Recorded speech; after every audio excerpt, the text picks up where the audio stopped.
بسم اللہ الرحمن الرحیم۔ اسم اعظم اللہ جل جلالہ کے صفات ناموں میں الحی القیوم جل جلالہ کا مجموعہ بہت سے حضرات کے نزدیک اسم اعظم ہے۔ حضرت علی مرتضیٰ رضی اللہ تعالیٰ عنہ فرماتے ہیں کہ غزوہ بدر میں نے ایک وقت یہ چاہا کہ میں حضور پاک صلی اللہ علیہ وسلم کو دیکھوں کہ آپ صلی اللہ علیہ وسلم کیا کر رہے ہیں۔ پہنچا تو دیکھا کہ آپ صلی اللہ علیہ وسلم سجدے میں پڑے ہوئے بار بار یا حیو یا قیوم یا حیو یا قیوم کا ورد کر رہے ہیں۔ القیوم حق تعالیٰ کی خاص صفت ہے جس میں کوئی مخلوق شریک نہیں ہو سکتی، کیونکہ جو چیزیں خود اپنے وجود و بقا میں کسی دوسرے کی محتاج ہوں وہ کسی دوسری چیز کو کیا سنبھال سکتی ہیں۔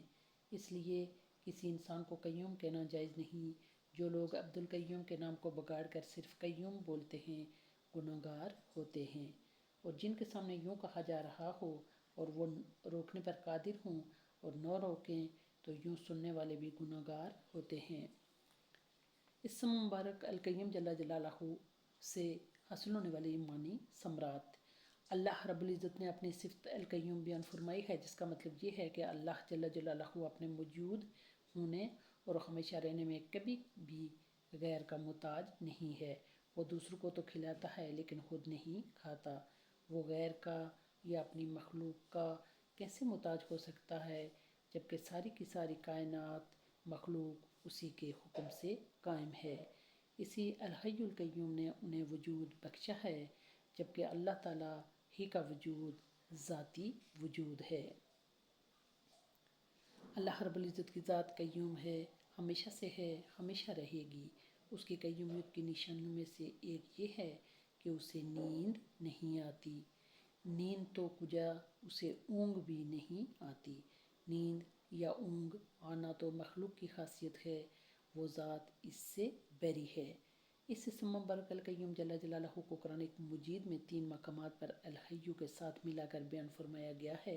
ان دونوں اسماء کو ملا دینے سے یہ اسماء تمام صفات کمال کے جامع بن گئے ہیں، اور دونوں اسماء کا ملا دیا جانا اس بات کو مستلزم ہے کہ تمام صفات باری تعالیٰ ہمیشہ ہمیشہ کے لیے قائم و دائم ہیں، اور ان میں کمی یا فنا کا کوئی ادنا سا شائبہ بھی نہیں ہے۔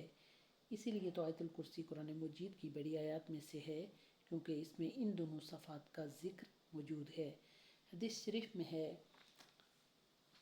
حضرت ابی بن کعب رضی اللہ تعالیٰ عنہ فرماتے ہیں کہ رسول اللہ صلی اللہ علیہ وسلم نے فرمایا، مفہوم ہے، اے ابو منذر، کتاب اللہ کی کون سی آیت عظمت میں سب سے بڑھ کر ہے؟ میں نے عرض کیا، اللہ اور اللہ کے رسول صلی اللہ علیہ وسلم بہتر جانتے ہیں۔ آپ صلی اللہ علیہ وسلم نے پھر فرمایا، اے ابو المنذر، کتاب اللہ کی کون سی آیت عظمت میں سب سے بڑھ کر ہے؟ میں نے عرض کیا، اللہ لا الہ الا هو الحی القیوم۔ آپ صلی اللہ علیہ وسلم نے میرے سینے پر دست مبارک مارا اور فرمایا، اے ابو منذر، تجھے تیرا علم مبارک ہو۔ بہت سی احادیث مبارکہ ان دونوں اسماء کی عظمت پر شاہد ہیں، اور ان دونوں اسماء کو ملا کر دعا کرنا بھی احادیث سے ثابت ہے، حتیٰ کہ بعض علماء نے ان دونوں اسماء کو اسم اعظم قرار دیا ہے۔ حضرت انس رضی اللہ تعالیٰ عنہ فرماتے ہیں، میں نبی کریم صلی اللہ علیہ وسلم کے ساتھ مسجد میں بیٹھا ہوا تھا اور ایک شخص نماز پڑھ رہا تھا۔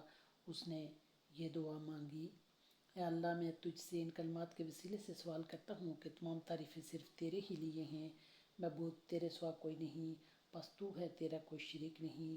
تو بڑا مہربان، بڑا عطا فرمانے والا ہے، آسمانوں اور زمین کا کسی نمونے کے بغیر بنانے والا ہے، اے بزرگی اور بخشش والے، اے سدا زندہ اور قائم رہنے والے اور سب کی ہستی قائم رکھنے والے۔ تو نبی کریم صلی اللہ علیہ وسلم نے ارشاد فرمایا، اس شخص نے اللہ تعالیٰ کے اسم اعظم کے ساتھ دعا کی ہے کہ اس کے واسطے سے جب بھی دعا کی جاتی ہے اللہ تعالیٰ قبول فرماتے ہیں، اور جب بھی سوال کیا جاتا ہے اللہ تعالیٰ اس کو پورا فرماتے ہیں۔ اسی طرح حضرت ابن مسعود رضی اللہ تعالیٰ عنہ سے روایت ہے کہ حضور نبی کریم صلی اللہ علیہ وسلم نے فرمایا، جس شخص نے 3 مرتبہ یہ کلمات پڑھے اس کی مغفرت کر دی جائے گی، اگرچہ وہ میدان جہاد سے بھاگا ہوا ہو۔ کلمات، استغفر اللہ الذی لا الہ الا هو الحی القیوم واتوب الیہ، میں اللہ تعالیٰ سے مغفرت چاہتا ہوں یا چاہتی ہوں جس کے سوا کوئی معبود نہیں، وہ زندہ ہیں، قائم رہنے والے ہیں، اور انہی کے سامنے توبہ کرتا ہوں یا کرتی ہوں۔ حضرت ابو سعید خدری رضی اللہ تعالیٰ عنہ سے روایت ہے کہ حضور نبی کریم صلی اللہ علیہ وسلم نے ارشاد فرمایا، جو شخص اپنے بستر پر آ کر یہ کلمات 3 مرتبہ پڑھے، استغفر اللہ الذی لا الہ الا هو الحی القیوم واتوب الیہ، تو اللہ تعالیٰ اس کے گناہوں کو معاف فرما دیں گے، اگرچہ وہ گناہ سمندر کے جاگ کے برابر ہوں، یا ریت کے ذرات کے برابر ہوں، یا درخت کے پتوں کے برابر ہوں، یا کائنات کے سانسوں کے برابر ہوں۔ حضرت انس بن مالک رضی اللہ تعالیٰ عنہ سے روایت ہے، رسول اللہ صلی اللہ علیہ وسلم نے حضرت فاطمہ رضی اللہ تعالیٰ عنہا سے ارشاد فرمایا، میری نصیحت غور سے سنو، صبح و شام یہ کلمات پڑھا کرو۔